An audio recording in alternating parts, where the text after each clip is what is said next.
రైతాంగం దాదాపుగా 70 లక్షల కుటుంబాలు 1,49,00,000 ఎకరాల యజమానులు 9,000 కోట్ల రూపాయలు రైతు భరోసా పథకంలో భాగంగా ఈ 9 రోజుల్లోనే వాళ్ళ ఖాతాలో జమ అయ్యి ఈ రోజు ఈ పండుగను ఈ సంబరాలను జరుపుకుంటున్నందుకు మనస్ఫూర్తిగా వారందరిని అభినందిస్తున్నా.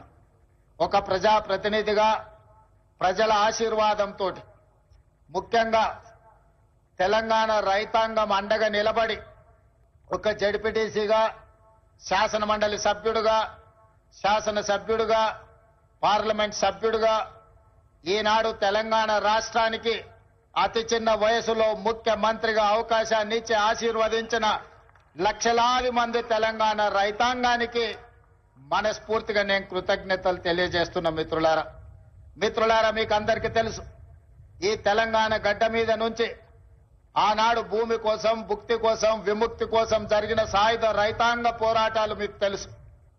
ఆనాడు ఆదిలాబాదు అడవి బిడ్డలు రామ్జీ గోండు కొమరం భీం జల్ జమీన్ జంగల్ కోసం ఆనాడు అసూలు బాసిన విషయాలు తెలుసు. ఈ తెలంగాణ మొత్తం ఈ తెలంగాణ చరిత్ర పుటల్ని ఒక్కసారి పరిశీలిస్తే భూమి చుట్టూనే మన పోరాటాలు, భూమి చుట్టూతోనే మన త్యాగాలు, భూమి చుట్టూతోనే మన జీవితాలు, భూమితో బుడిపడ్డ జీవితం మన తెలంగాణ రైతాంగ జీవితం. ఇవాళ మన సొంత కుటుంబ సభ్యులను ఎంత ప్రేమగా చూసుకుంటామో ఉన్న ఊరిని సొంత భూమిని అంతే ఆప్యాయంతో ప్రేమతో చూసుకొని ఈ రోజు వ్యవసాయం దండగానే పరిస్థితుల నుంచి వ్యవసాయాన్ని పండుగ చెయ్యాలి అని చెప్పి శ్రీమతి సోనియా గాంధీ గారి నేతృత్వంలో ఏర్పడ్డ ఆనాటి వైఎస్ఆర్ ప్రభుత్వం 2004 నాడు డాక్టర్ వైఎస్ రాజశేఖర రెడ్డి నాయకత్వంలో ఏర్పడ్డ ప్రభుత్వం ఎల్బీ స్టేడియం సాక్షిగా రైతులకు ఉచిత కరెంటును ఇవ్వడమే కాదు 100 కోట్ల రూపాయల రైతులకు కరెంటు బిల్లులను మాఫీ చేసి ఆనాడు రైతాంగాన్ని ఆదుకున్న మొదటి సంతకం ఎల్బీ స్టేడియం సాక్షిగా డాక్టర్ వైఎస్ రాజశేఖర రెడ్డి గారు పెట్టిండ్రు. ఆనాటి సోనియా గాంధీ గారి ఆదేశాలను తీసుకున్న రాహుల్ గాంధీ గారి అండగా ఏర్పాటు చేసిన ఈ ప్రజా ప్రభుత్వం మొట్టమొదటి ప్రాధాన్యత రైతాంగం. మేం ప్రధానంగా ఈ ప్రజా ప్రభుత్వంలో మా మొదటి ప్రాధాన్యత రైతులు, ఆ తర్వాత మా ఆడబిడ్డలు, ఆ తర్వాత మా తెలంగాణ ఉద్యమకారులు విద్యార్థులు. ఈ రోజు తెలంగాణ రాష్ట్రంలో రైతుల గురించి చర్చించుకుంటే ఈ రోజు రైతు భరోసా అన్నాడు చంద్రశేఖరరావు గారు ఎగబెట్టిపోతే ప్రభుత్వం ఏర్పడిన మొదటి 3 నెలల్లోనే 7,625 కోట్ల రూపాయలను వారు ఎగవేసిన రైతు భరోసా నిధులను మన ప్రభుత్వం మన ఆర్థిక మంత్రి బట్టి విక్రమార్క గారు మొట్టమొదటి విడతలో రైతు భరోసా నిధులను వేయడం జరిగింది. ఇదే కాదు, ఎన్నికలప్పుడు ప్రజలకు మాట ఇచ్చినాం. కాంగ్రెస్ పార్టీ అధికారంలోకి వచ్చిన వెంబడే అప్పుల్లో కూరుకుపోయిన ఈ రైతుల ఆత్మగౌరవం నిలబెట్టాలి అనంటే రైతులకు రుణమాఫీ చెయ్యాలి. ఆ రైతులకు 2 లక్షల రూపాయల వరకు రుణమాఫీ చేస్తామని ఎన్నికల సందర్భంగా మాట ఇచ్చినాం. పార్లమెంట్ ఎన్నికల సందర్భంలో రైతాంగానికి వివరించినాం. దాన్ని దృష్టిలో పెట్టుకొని మొదటి సంవత్సరంలోనే 25,35,964 మంది రైతులకు 20,617 కోట్ల రూపాయలు వాళ్ళ ఖాతాలో వేసి 2 లక్షల రూపాయల వరకు రైతుల మీద ఉన్న భారాన్ని అప్పు విముక్తి కలిగించినాం. 15 ఆగస్టు నాడు ఏ విధంగా అయితే దేశానికి స్వతంత్రం వచ్చిందో అదే 15 ఆగస్టు 2024 నాడు ఈ రైతులకు రుణం నుంచి విముక్తి కలిగించి రుణభారంని తొలగించిన ప్రభుత్వం ఈ ప్రజా ప్రభుత్వం. అదే కాదు మిత్రులారా, ఇవాళ ఆలోచన చేయండి. ఆనాడు తెలంగాణ రాష్ట్రంలో ఆనాటి ముఖ్యమంత్రి ఒక మాట అన్నాడు, శాసనసభ సాక్షిగా మాట్లాడిండు. మీరు ఊరేసుకుంటే ఉరి వేసుకున్నట్టే ఈ ప్రభుత్వం వ్యాపారం చేయదు, రైతులు పండించిన వడ్లను మేము కొనము, ఇది మా బాధ్యత కాదు అని ఆనాటి ముఖ్యమంత్రి చెప్పిండు. మరి ఆనాటి ముఖ్యమంత్రి ఆ విధంగా మాట్లాడితే మన ప్రజా ప్రభుత్వం అధికారంలోకి వచ్చిన వెంబడే రైతాంగానికి ఒక మాట చెప్పినాం, మీరు వరి పండించండి, చివరి గింజ వరకు కొంటాం, కొనడమే కాదు కనీస మద్దతు ధర ఇవ్వడమే కాదు, సన్న ఒట్లు పండించండి, 500 రూపాయల బోనస్ ఇచ్చి మీరు పండించిన పంటను మేము కొంటామని తెలంగాణ రైతాంగానికి మాట ఇచ్చినాం. మా మాట నమ్మి, మా మీద విశ్వాసం ఉంచి, మా మీద పూర్తి నమ్మకంతో పోయిన సంవత్సరం ఈ దేశంలోనే వరి పండించడంలో మొట్టమొదటి స్థానాన్ని తెలంగాణ రాష్ట్రం సాధించింది.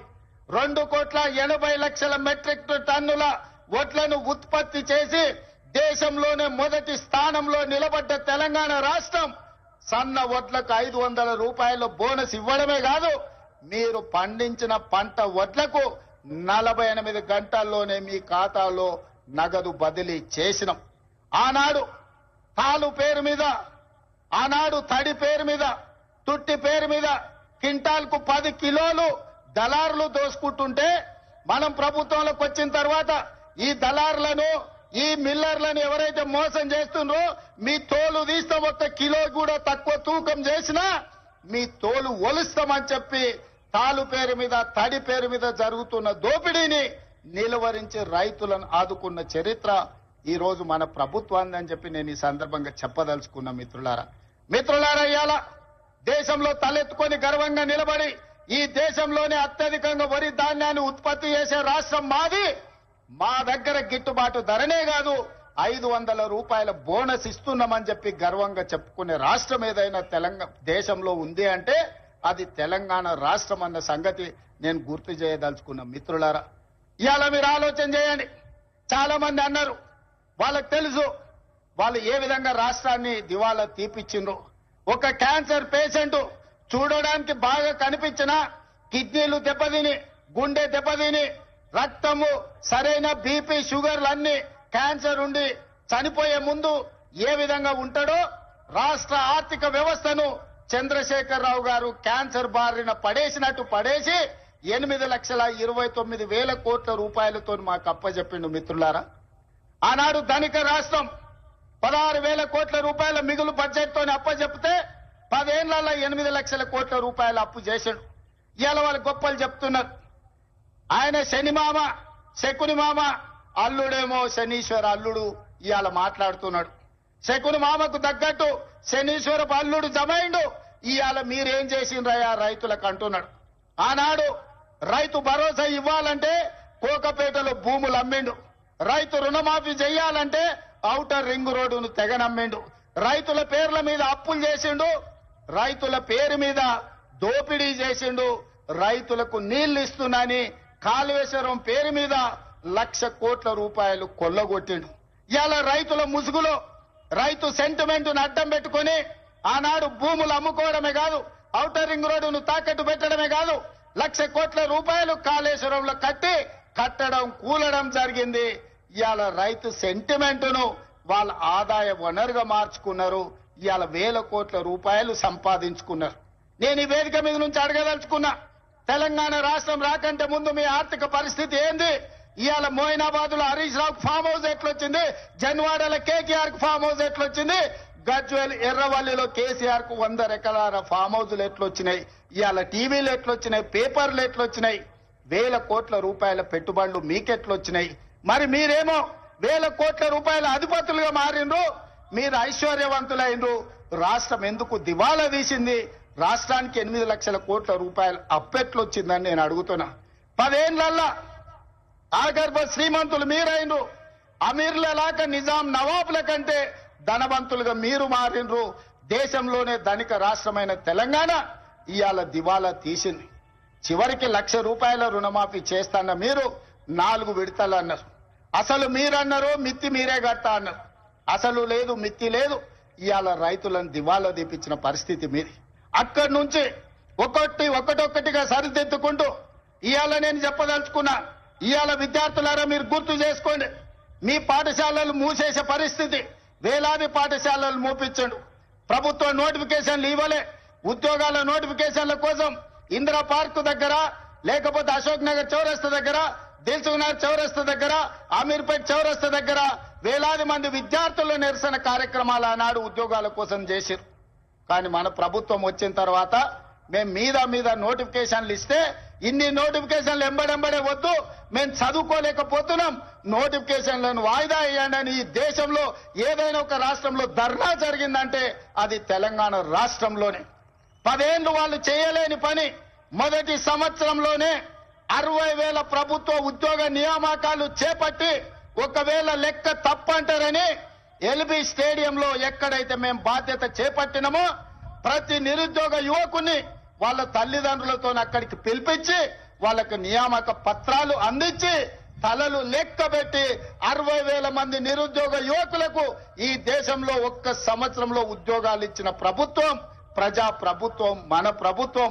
నేను ధైర్యంగా చెబుతున్నా, లెక్క పెట్టుకుంటా అంటే తారీఖు చెప్పు, 60,000 మందిని లైన్ గా ఇదే సచివాలయం ముందర నిలబెట్టి ప్రతి తల లెక్క కట్టి 60,000 ఉద్యోగాలు ఇచ్చినట్టు నేను నిరూపిస్తా. చంద్రశేఖర్ రావు, 10 ఏళ్లలో నువ్వు ఎన్ని ఇచ్చినావో ప్రజలకు ఒక్కసారి సమాధానం చెప్పు అని నేను అడుగుతున్నా. అదేవిధంగా ఇవాళ రైతులకు సంబంధించి రైతు రుణమాఫీ కావచ్చు, రైతు భరోసా కావచ్చు, రైతు గిట్టుబాటు ధర కావచ్చు, రైతులకు 500 రూపాయల బోనస్ కావచ్చు, రైతులకు ఉచిత కరెంటు కావచ్చు, రైతులకు స్ప్రింక్లర్స్ కావచ్చు, రైతులకు డ్రిప్ కావచ్చు, గిరిజన రైతాంగానికి సోలార్ గిరి వికాసంలో సోలార్ పంపు సెట్లు కావచ్చు. దేని మీద నువ్వు చర్చ చేస్తావు? వీటన్నిటిని కలిపి ఈ రోజు సివిల్ సప్లైస్ కార్పొరేషన్ నుంచి రైతులు పండించిన పంటను కొనుగోలు విషయంలో కావచ్చు 18 నెలల్లో 1,04,000 కోట్ల రూపాయలు కేవలం రైతుల మీదనే ఖర్చు పెట్టిన రైతు ప్రభుత్వం, రైతు రాజ్యం, రైతును రాజును చేసిన రాజ్యం మాది, వ్యవసాయాన్ని పండుగ చేసిన ప్రజా పాలన మాది. చర్చ చేయడానికి నువ్వు సిద్ధంగా ఉన్నవా చంద్రశేఖరరావు గారు అని నేను అడుగుతూ నీ వేదిక మీద నుంచి. మీరు కాళేశ్వరం ముసుగులో 1,00,000 కోట్ల రూపాయలు మీరు కొల్లగొడితే 18 నెలల్లో 1,04,000 కోట్ల రూపాయలు రైతాంగానికి అందించి రైతులను ఆదుకున్న చరిత్ర మాది.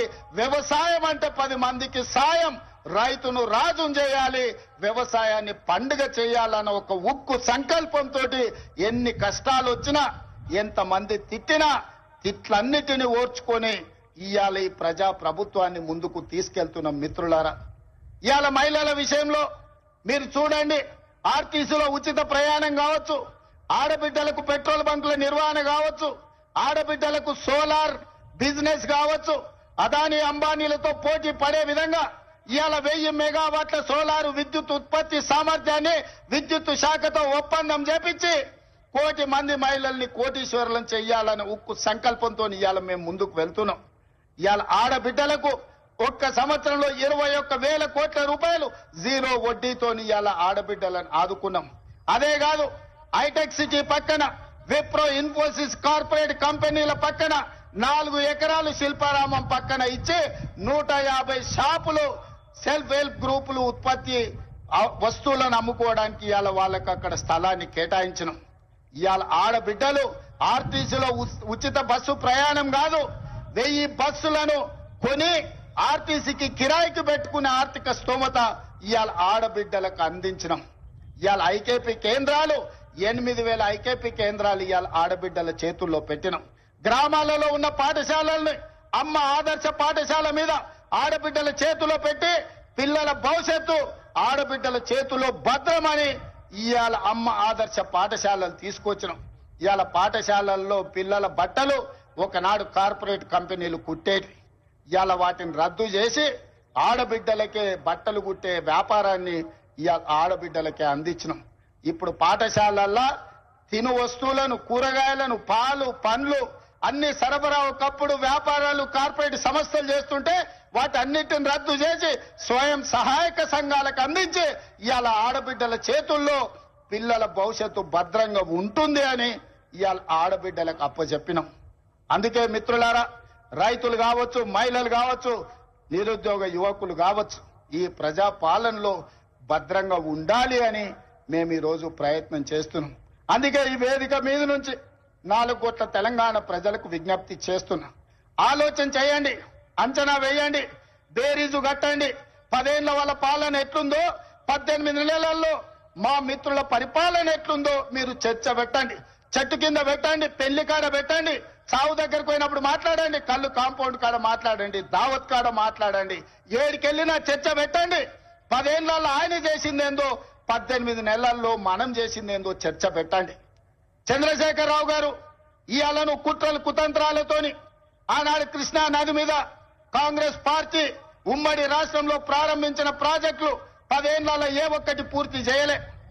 పాలమూరు రంగారెడ్డి ఎత్తిపోతల ఎడారిగా మారింది, కల్వకుర్తి ఆగిపోయింది, భీమా, నెట్టంపాడు, కోయిల్ సాగర్, ఎస్ఎల్బిసి, సీతారామ, అదే విధంగా దేవాదుల, సమ్మక్క సారలమ్మ, ప్రాణహిత చేవెళ్ళ, ఏ ప్రాజెక్టులు చూసినా ఎక్కడి అక్కడనే పడ్డాయి. ప్రాణహిత చేవెళ్ళ పేరు మార్చి, ఊరు మార్చి, పేరు మార్చి, అంచనాలు పెంచి 1,00,000 కోట్లు కొల్లగొట్టిన కాళేశ్వరం నువ్వు కట్టిన 3 ఏళ్లకే కూలేశ్వరం అయింది. 1,00,000 కోట్లు గంగలో కొట్టుకపోయినాయి. ఇవాళ గోదావరిలో కొట్టుకపోవడానికి కారణం నువ్వు కాదా? నీ అవినీతి కాదా? నీ కుటుంబం 1,000 కోట్ల రూపాయల దోపిడీకి పాల్పడి నాణ్యత లోపం వల్ల, ప్రణాళిక లోపం వల్ల మేడిగడ్డ, అన్నారం, సుందిల్ల కూలిపోయిన మాట వాస్తవం కాదా? ఈ ప్రాజెక్టులు కూలిపోయినందుకు నిన్ను ఆ చిన్న కాళేశ్వరంలోనే ఉరి తీసినా తప్పు లేదని అక్కడి రైతాంగం అంటున్న మాట నిజం కాదా? వ్యవసాయం మీద 2 లక్షల కోట్లు ఖర్చయినాయి మిత్రులారా. కేవలం కాంట్రాక్టర్లకు 2 లక్షల కోట్ల రూపాయల బిల్లులు చెల్లించడు. మరి 1000 కోట్లతో పూర్తి కావాల్సిన కల్వకుర్తి ఎందుకు ఆగిపోయింది? 300 కోట్లతో పూర్తి కావాల్సిన భీమా ఎందుకు ఆగిపోయింది? 200 కోట్ల రూపాయలతో పూర్తి చేయాల్సిన నెట్టంపాడు ఎందుకు పూర్తి కాలే? ఇవాళ 6-7 వేల కోట్ల రూపాయలతో పూర్తి చేయాల్సిన సీతారామ ప్రాజెక్టు ఎందుకు ఆగిపోయింది? ఇవాళ ప్రతి ప్రాజెక్టు దేవాదుల 12,000 కోట్ల రూపాయలు ఖర్చయినాయి. ఇంకొక 3-4 వేల కోట్ల రూపాయలు ఖర్చు పెడితే ఇవాళ దాదాపుగా 4 లక్షల ఎకరాలకు నీళ్లు వస్తాయి. ఎందుకు పూర్తి చేయలేదని నేను అడుగుతున్నా. ఉమ్మడి రాష్ట్రంలో సమైక్య పాలనలో సీమాంధ్ర పాలకులు ఆనాడు తెలంగాణ సాగునీటి ప్రాజెక్టుల మీద నిర్లక్ష్యం వహించారు, తెలంగాణను ఎడారిగా మార్చిందని చెప్పిన నువ్వు 10 ఏళ్లలో ఏ ఒక్క ప్రాజెక్ట్ అయినా పూర్తి చేసినవా? ప్రాణహిత చేవెళ్ళ గాని, పాలమూరు రంగారెడ్డి ఎత్తిపోతలు గాని, కల్వకుర్తి గాని, భీమా గాని, నెట్టంపాడు గాని, కోయిల్ సాగర్ గాని, ఎస్ఎల్బిసి గాని, సీతారామ గాని, రాజీవ్ సాగర్ గాని, ఇందిరా సాగర్ గాని ఏ ఒక్క ప్రాజెక్టు 2 లక్షల కోట్ల రూపాయలు ఖర్చైనా అన్ని ఈ రోజు ఆగిపోయి ఉన్నాయి అనంటే ఈ దుర్మార్గానికి నువ్వు, నీ కుటుంబం అవినీతి కాదా అని ఈ రోజు నేను అడుగుతున్న మిత్రులారా. ఇన్ని దుర్మార్గాలు చేసి, ఇంత దోపిడీకి పాల్పడి, 1,00,000 కోట్లు కొల్లగొట్టి, 1000 ఎకరాల భూములను ఆక్రమించి ఇవాళ గోదావరి బంకంచర్ల రేవంత్ రెడ్డి వచ్చి మొదలుపెట్టి చంద్రబాబు నాయుడుకు నీళ్లు ఇస్తున్నాడని దుర్మార్గమైన మాటలు మాట్లాడుతున్నాడు. చంద్రబాబు నాయుడుతోనే ఉండాలంటే, చంద్రబాబు నాయుడుతోనే అంటగాగాలంటే అక్కడనే ఉండేటోని కదా. ఈ రాజీవ్ గాంధీ ఆశీర్వాదం తీసుకొని ఇక్కడెందుకు ఉండేటోని చంద్రశేఖరరావు? ఆనాడు సోనియమ్మ నమ్మించి కాళ్ళకు దండం పెట్టి, కడుపులో తలకాయ పెట్టి నీతో చేరతాని అబద్ధాలు చెప్పి నట్టేట్లో ముంచి నడి బజార్లో మోసం చేసిన చరిత్ర నీదైతే తెలంగాణ ఇచ్చిన సోనియమ్మకు అండగా నిలబడాలి.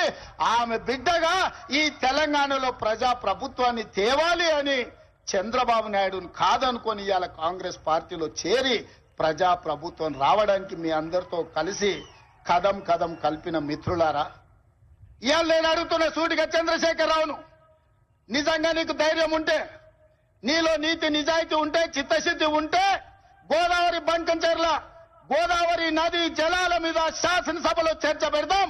స్పీకర్ కు లేఖ రాయి, నువ్వు చెప్పిన తారీఖు నాడు అసెంబ్లీ పెట్టించే బాధ్యత మా శ్రీధర్ బాబు గారు తీసుకుంటారు.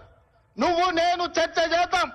గోదావరి జలాలలో తెలంగాణకు అన్యాయం చేసింది ఎవరు? ప్రాణహిత చేవెళ్లను తరలించే 1,00,000 కోట్లు దోసుకున్నది ఎవడు? ఇవాళ గోదావరి బంకంచర్లలో 3,000 టీఎంసీ సముద్రంలో పోతున్నాయి.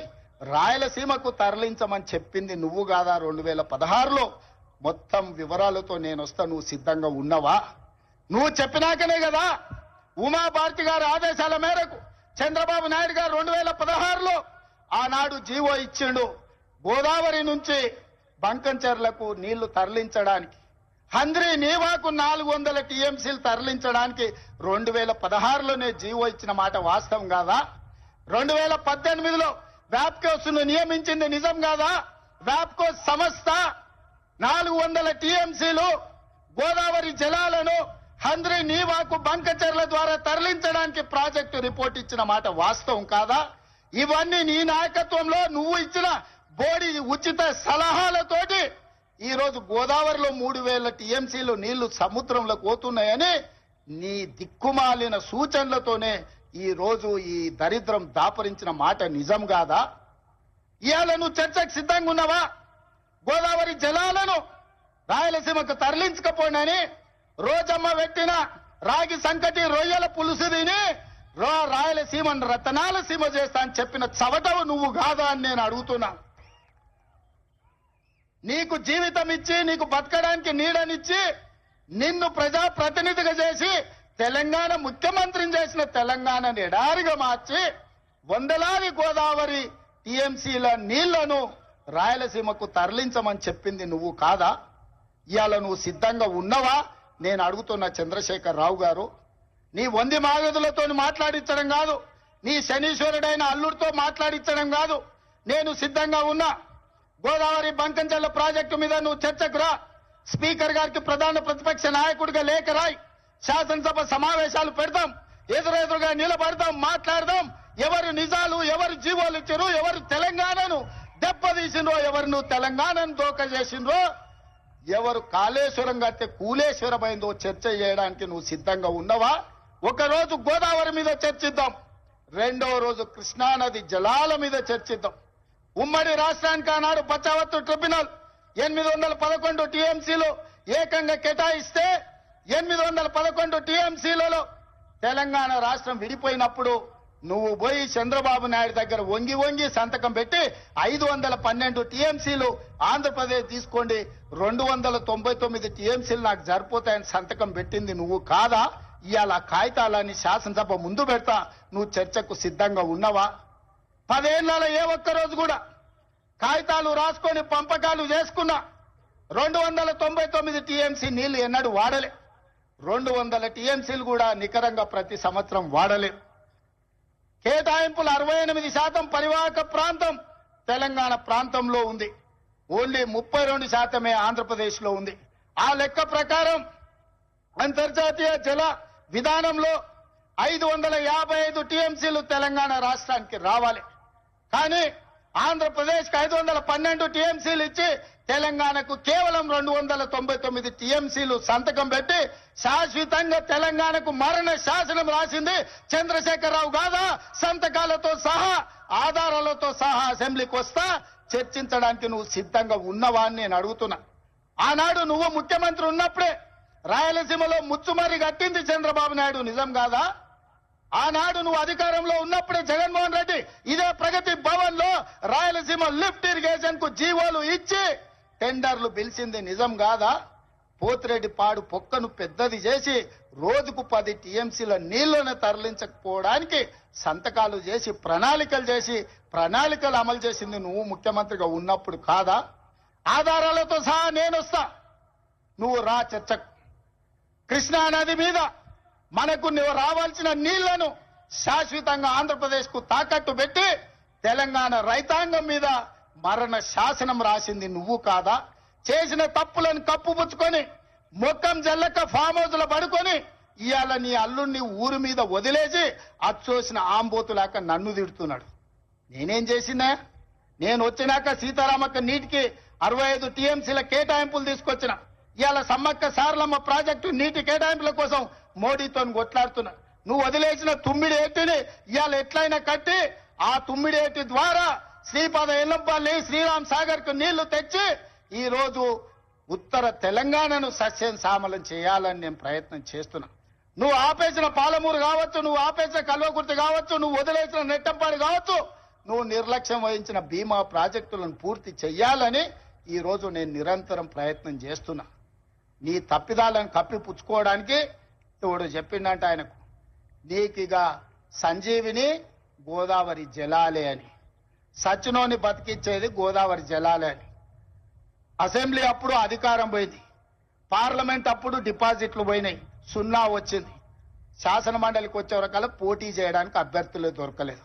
తెలంగాణలో పార్టీ చచ్చిపోయింది, సచ్చిన పాము. ఆ సచ్చిన పాము ఈ రోజు గోదావరి జలాల సెంటిమెంట్ తోని ఇవాళ మంటలు పెట్టి తెలంగాణలో పార్టీ మళ్ళా బతుకుతుందట. ముందుగాల చూసిరానికి అల్లుని పంపించినాడు. ఎట్లున్నదో చూసిరాపో నేను మళ్ళీ వస్తా అని. ఎట్లకెళ్ళి వస్తావు? తెలంగాణ రైతాంగం అంతా ఎడ్డోళ్ళు అనుకుంటున్నావా, గుడ్డోళ్ళు అనుకుంటున్నావా చంద్రశేఖరరావు? అందుకే ఇవాళ తెలంగాణ రైతాంగం పక్షాన నేను ఈరోజు ఆనాటి ముఖ్యమంత్రికి ఈరోజు నేను సవాలు విసురుతున్నా. మీరు స్పీకర్ గారికి లేఖ రాయండి, శాసనసభ సమావేశాలను ఏర్పాటు చేద్దాం. గోదావరి జలాల మీద ఒకరోజు, కృష్ణానది జలాల మీద ఒకరోజు చర్చ పెడదాం. గోదావరి జలాలను తరలించకపోమ్మన్నది ఎవరు? రాయలసీమను రతనాల సీమ చేస్తానది ఎవరు? ఈ రోజు సంపూర్ణంగా చర్చలు చేద్దాం. నేను తప్పు చేసినట్టు ఒక్క కాగితం చూపించినా, నేను మా ఉత్తమ్ కుమార్ రెడ్డి గారు ఆంధ్రప్రదేశ్ ప్రణాళికలు రచించినప్పుడే కేంద్ర ప్రభుత్వానికి ఫిర్యాదు చేసినాం. కేంద్ర ప్రభుత్వానికి చెప్పొచ్చినాం గట్టిగా, మీరు వాళ్ళకు సహకరిస్తే సుప్రీంకోర్టులో కలుసుకుందాం, మీ సంగతి వాళ్ళ సంగతి అక్కడ తేలుస్తామని చెప్పొచ్చింది మేము. మా చిత్తశుద్ధిని నువ్వా ప్రశ్నించేది? 10 ఏళ్ళు రాష్ట్రాన్ని దోసుకొని తెలంగాణను ఎడారిగా మార్చి ప్రాజెక్టులన్నిటిని పడావు పెట్టి ఈ రోజు నువ్వు ఫామ్ హౌస్ లో పడుకున్న నువ్వు ఈ ప్రజా ప్రభుత్వాన్ని నిందిస్తావా? అందుకే మిత్రులారా, మళ్ళొక్కసారి చెప్తున్నా మీడియా మిత్రుల ద్వారా చంద్రశేఖరరావు గారికి నేను సూటిగా సవాలు విసురుతున్నా. గోదావరి బంకంచెర్ల మీద పూర్తి స్థాయిలో చర్చ చేద్దాం. మీరు స్పీకర్ గారికి లేఖ రాయండి. మీరు ఏ తారీఖు నాడు పెడితే ఆ తారీఖు నాడు మా ప్రజా ప్రభుత్వం చర్చలకు సిద్ధంగా ఉంది. ఆధారాలన్నీ నేను తీసుకొని వస్తా. తెలంగాణ ద్రోహులెవరో, గోదావరి జలాల దొంగలెవరో శాసనసభలోనే తేలుస్తాం. నీకు నీ అల్లునికి చిత్తశుద్ధి ఉంటే చర్చకు తీసుకొని రా, అప్పుడు మాట్లాడదాం తప్ప అబద్ధాల ప్రచారంతోని ప్రజల్ని మభ్యపెడతామంటే ఈడెవడు ఊరుకునేవాడు లేడు. అప్పుడంటే పెద్ద మనిషి జానారెడ్డి గారు నీతో ఎందుకులే అనుకున్నాడు. ఇప్పుడు అట్లాంటి పరిస్థితి ఏం లేదు. రా, వస్తే చెప్తా శాసనసభలో నీ సంగతి. అందుకే మిత్రులారా, ఇవాళ నేను ఒక్కటే మాట చెప్పదలుచుకున్నా. వ్యవసాయం దండగ కాదు, వ్యవసాయం పండుగ. రైతు రాజును చేయడమే మా లక్ష్యం. ఈ రైతుల కోసం ఎంత దాకైనా ఎవరితోనైనా కొట్లాడతాం. ఈ తెలంగాణ రైతాంగానికి వ్యవసాయాన్ని లాభసాటిగా చేసే వరకు మా ప్రభుత్వం అండగా నిలబడుతుంది. ఈ రైతాంగ ఆశీర్వాదం ఉన్నోడే రాజు అవుతాడు. ఈ రైతులు తిరస్కరించినోడు ఎవడైనా రావణుడైతాడు. అందుకే రావణాసురుడు అయిపోయి ఫామ్ హౌస్ లో నిద్రపోతున్నాడు. ఇవాళ రైతును రాజు చేసే ప్రభుత్వం ఈ వేదిక మీద ఉన్నది. ఇంత మంచి కార్యక్రమాన్ని ఏర్పాటు చేసి తెలంగాణ రైతాంగంతో మాట్లాడడానికి అవకాశం కల్పించిన వ్యవసాయ శాఖ, ఆర్థిక శాఖకు మనస్ఫూర్తిగా కృతజ్ఞతలు తెలియజేస్తూ, నెక్స్ట్ ఈ అసైన్మెంట్ కంప్లీట్ అయింది. భట్టి గారు ఏదో విరామం తీసుకుందాం అనుకుంటున్నట్టున్నాడు. భట్టి గారికి విరామం లేదు. రాజీవ్ యువ వికాసం వారు ప్రకటించారు. రాబోయే రోజుల్లో రాజీవ్ యువ వికాసమే మన ఛాలెంజ్. నెక్స్ట్ రాజీవ్ యువ వికాసాన్ని ముందుకు నడిపించి యువకులను ఆదుకునే ప్రణాళికలు సిద్ధం చేసుకొని మీ ముందుకు వస్తాం. మీ ఆశీర్వాదం పొందుతాం. ఇంతకు ముందే నేను గాంధీ భవన్ లో ఒక మాట చెప్పిన. 94 నుంచి 2004 2 సార్లు టీడీపీ అధికారంలో ఉంది. 2004 నుంచి 2014 వరకు కాంగ్రెస్ పార్టీ 2 సార్లు అధికారంలో ఉంది. 2004 నుంచి 2023 వరకు 2 సార్లు టీఆర్ఎస్ అధికారంలో ఉంది. 2023 నుంచి 2033 వరకు 2 సార్లు మనమే అధికారంలో ఉంటాం. ఈ 10 ఏళ్లు వ్యవసాయాన్ని పండుగ చేస్తాం. మీరు అండగా ఉండాలి, ఆశీర్వదించాలి. మిమ్మల్ని అందరినీ గుండెల్లో పెట్టి చూసుకునే బాధ్యత కాంగ్రెస్ పార్టీ సోనియమ్మ తీసుకుంటుందని తెలియజేస్తూ మీ అందరి దగ్గర సెలవు తీసుకుంటున్న మిత్రులారా.